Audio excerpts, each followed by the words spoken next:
Dans notre série « À la recherche du champion », nous avons vu que tu peux devenir ce champion, tout dépend de toi.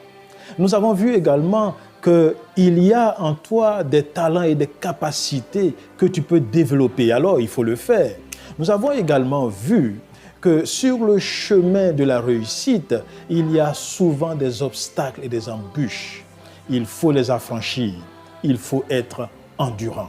Nous avons également vu que pour travailler dans la tranquillité et dans la quiétude, il faut bâtir une forteresse. Et cette forteresse repose sur la relation avec l'entourage et la relation avec Dieu.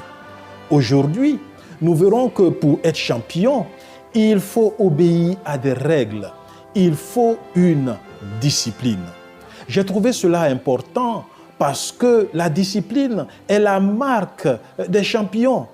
Vous savez, nous vivons dans un monde aujourd'hui où, à bien des écarts, nous sommes attirés vers l'indiscipline, vers le libertinage. Ce que nous voyons à la télé, à travers les publicités et même dans les rues, un peu partout, les loisirs qui nous sont offerts nous attirent vers l'indiscipline. Vous savez, le mensonge du monde est de vivre sans restriction, c'est-à-dire que cela n'a pas de conséquences. Pourtant, nous devons savoir que dans le libertinage et l'indiscipline, vous n'irez nulle part. La discipline, selon le dictionnaire, c'est s'entraîner ou se développer par l'instruction, l'exercice et la maîtrise de soi. Cette définition est renchérie par le dictionnaire biblique qui dit ceci: c'est une formation d'amour et de correction qui mène à la maturité et à la responsabilité de la part de ceux qui en font l'expérience. Vous comprenez, chers amis, donc que la discipline est une expérience de vie. En fait, dans le processus du développement de la personnalité, l'enfant commence par être discipliné à travers les forces qui viennent de l'extérieur. Il s'agit des parents, il s'agit des enseignants, il s'agit de la société qui les entoure. Et quand on arrive à l'âge de l'adolescence, cette discipline est marquée à la fois par un début d'autodiscipline, forgé également par la discipline extérieure.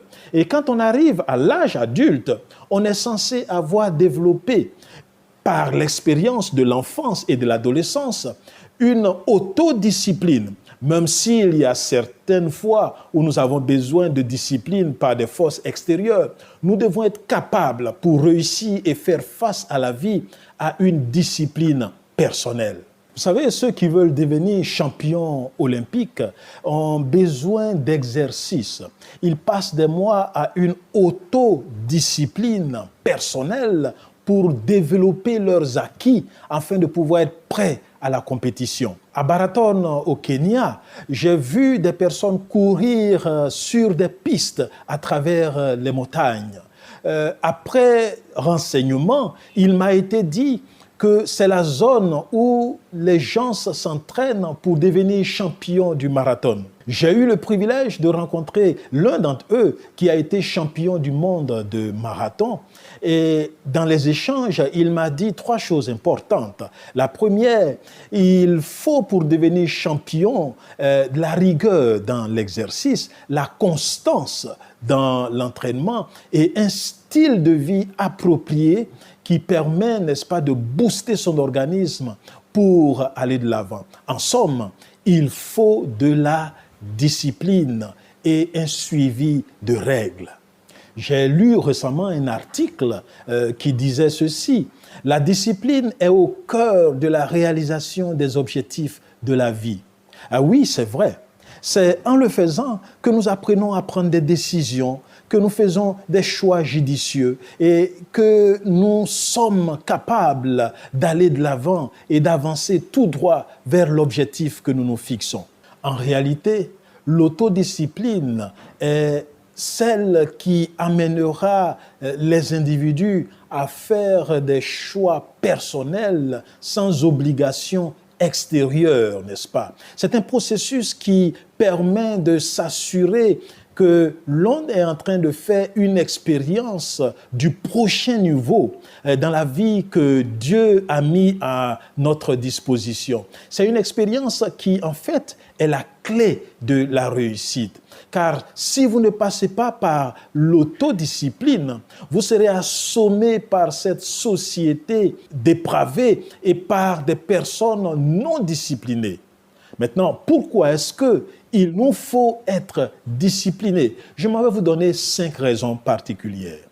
Premièrement, la discipline est importante pour développer un mode de vie. Vous savez, les habitudes que vous développez dans votre croissance peuvent à la fois vous forger à de grandes réalisations ou bien vous briser. Alors, donc, il vous faudra développer un mode de vie exemplaire qui ne s'acquiert que par la discipline dans le travail, la discipline dans les loisirs, la discipline dans le repos. En somme, la discipline dans tout ce que nous faisons. Deuxièmement, chers amis, la discipline est importante pour avoir un point focal. Vous savez, notre monde nous offre beaucoup d'attractions et d'opportunités. Et si nous n'avons pas une cible précise, nous serons en train de divaguer. Et ceux qui réussissent en général ont une bonne capacité de concentration.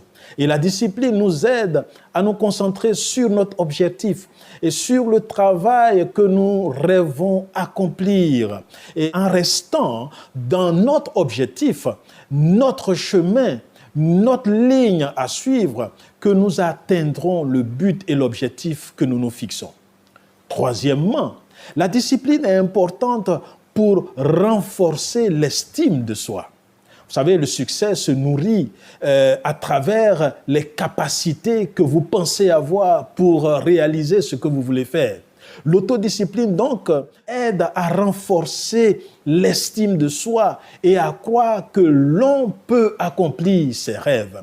Quatrièmement, la discipline nous permet d'être experts dans notre domaine. Vous savez, on ne devient maître du domaine dans lequel nous nous exerçons que par le travail. En consacrant un maximum d'heures et de jours à la même chose, on réussit. On peut maîtriser ce que nous voulons faire grâce au travail que nous mettons dans l'activité que nous voulons réaliser. Et vous savez, beaucoup de personnes n'y arrivent pas parce qu'ils sont paresseux. Ils se laissent guider par la vie, tout comme un bateau à voile qui erre sur la mer. Le sage disait dans Proverbes chapitre 13, verset 4, « Les paresseux veulent beaucoup, mais obtiennent peu. Mais ceux qui travaillent dur prospéreront. » Cinquièmement et en dernière position, la discipline est importante pour suivre les règles et pour vous améliorer. En réalité, vous n'arriverez à rien si vous ne suivrez pas les règles et les instructions, les principes de la nature, les principes de la vie, les principes de la gestion du corps, les principes des relations humaines, les principes de la morale doivent être suivis. Et Dieu les a mis en place pour que nous puissions avoir une vie régularisée, n'est-ce pas? Et c'est dans notre intérêt. Il faut suivre les conseils. Vous savez, le sage disait dans Proverbes chapitre 4, versets 10 à 13, « Écoute mon fils, et reçois mes paroles. Ainsi les années de ta vie seront nombreuses. Je t'ai enseigné la voie de la sagesse. Je t'ai conduit sur les routes de la droiture. Si tu marches, ton pas ne sera pas gêné. Et si tu cours, tu ne trébucheras pas. Saisis l'instruction, ne la lâche pas. Retiens-la, car elle est ta vie. » En somme, chers amis, sachez que vous devez vous améliorer chaque jour. Votre valeur de demain devra être supérieure à celle d'aujourd'hui. Vous ne pouvez pas réussir avec la personnalité que vous avez actuellement. Vous devez donc vous améliorer chaque jour en conduite, en connaissance, en spiritualité. Cherchez à devenir la meilleure version de vous-même pour réussir dans la vie. C'est pourquoi c'est une lutte permanente, une lutte quotidienne qu'il faut réussir à gagner. J'ai été émerveillé par la réponse d'Edmund Hillary, le premier homme à avoir conquis le mont Everest, quand il fut interrogé sur la raison de sa passion pour l'escalade. Vous savez, il a répondu ceci: ce n'est pas la montagne que nous conquérons, mais c'est nous-mêmes. Belle réponse, n'est-ce pas? Vous savez, pour arriver à des sommets, il faut dompter sa personne. Et nous devons comprendre que depuis que le péché est entré dans le monde, l'homme a acquis une nature dégénérative, une nature de pécheur qui nous encline à être paresseux, qui nous encline à aimer la distraction, qui nous encline à faire ce qui n'est pas bien. Mais nous pouvons réussir à aller de l'avant si nous faisons des efforts pour surmonter notre paresse, pour surmonter notre négligence, pour aller de l'avant, pour être discipliné. Hugo Grotius, un renommé juriste néerlandais, déclarait ceci: un homme ne peut pas gouverner une nation s'il ne peut pas gouverner une ville. Il ne peut pas gouverner une ville s'il ne peut pas se gouverner lui-même. Il ne peut pas se gouverner lui-même si ses passions ne sont pas soumises à la raison.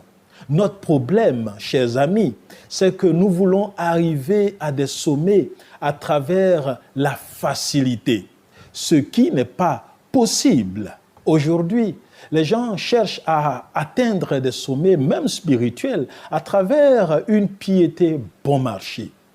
Les confessions religieuses sont bondées de monde qui sont à la recherche non d'une relation personnelle avec Dieu, non d'une transformation de la vie, non d'un changement spirituel, mais plutôt d'une facilité humaine, de la réussite simple dans la vie.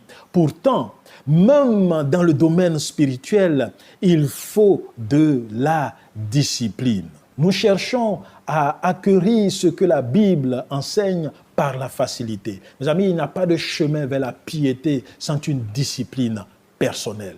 C'est pourquoi l'apôtre Paul, dans son conseil à son fils Timothée, qu'il formait d'ailleurs pour devenir champion, dans notre texte principal de 2 Timothée chapitre 2, verset 5, disait ceci: l'athlète n'est pas couronné s'il n'a pas combattu suivant les règles. En fait, s'il n'est pas discipliné. Alors, suivons les règles qui ont été établies par Dieu à travers sa parole. La Bible qui est l'unique guide de conduite dans ce monde si nous voulons réussir. Le roi Saül, premier roi d'Israël, n'avait pas compris cela. Dieu avait ordonné qu'il faut obéir.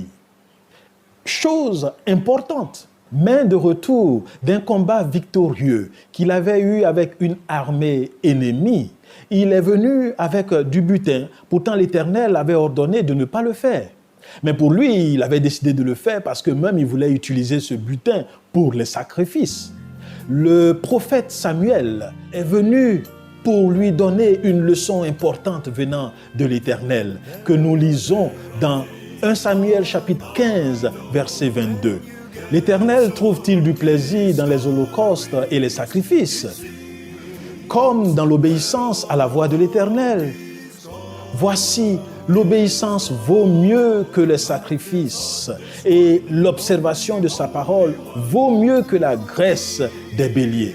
Alors, si vous voulez réussir, chers amis, il vous faut obéir à Dieu. Un auteur grec disait ceci: l'obéissance est la mère du succès et est mariée à la sécurité. Oui, chers amis, vos projets peuvent être approuvés par Dieu parce qu'il est prêt à vous aider à réussir. Il est prêt à vous aider à être champion. Il a tracé un chemin merveilleux pour chacun. Il suffit simplement de suivre les règles. Cher ami, je sais que tu as en toi le fort désir de réussir dans la vie, de ne pas être le dernier, de remporter la victoire. Alors soumets-lui ton projet, soumets-lui tes rêves et surtout décide d'entrer dans sa discipline en suivant ses ordonnances et ses commandements. Le futur te sourira, ton chemin sera aplani, tu réussiras, tu seras protégé par le Maître de l'univers. Et c'est pourquoi je t'invite à saisir cette opportunité maintenant même. Et si tu le veux, je t'invite à prier avec moi. Seigneur éternel, mon Dieu, mon roi, j'aimerais te présenter aujourd'hui mon ami qui m'a suivi depuis le début de cette série à la recherche du champion et qui éprouve en lui le désir de devenir quelqu'un de spécial.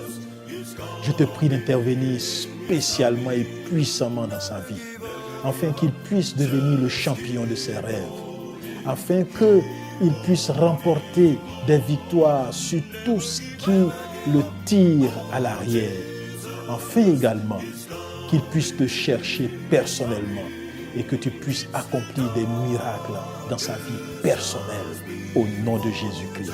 Amen. Nous continuerons la prochaine fois avec une nouvelle série. Mais pour l'heure, vous pouvez nous contacter sur notre page Facebook. Nous sommes ouverts à écouter vos questions, à entendre vos suggestions. Et ensemble, nous ferons une marche merveilleuse vers le meilleur. À la prochaine fois.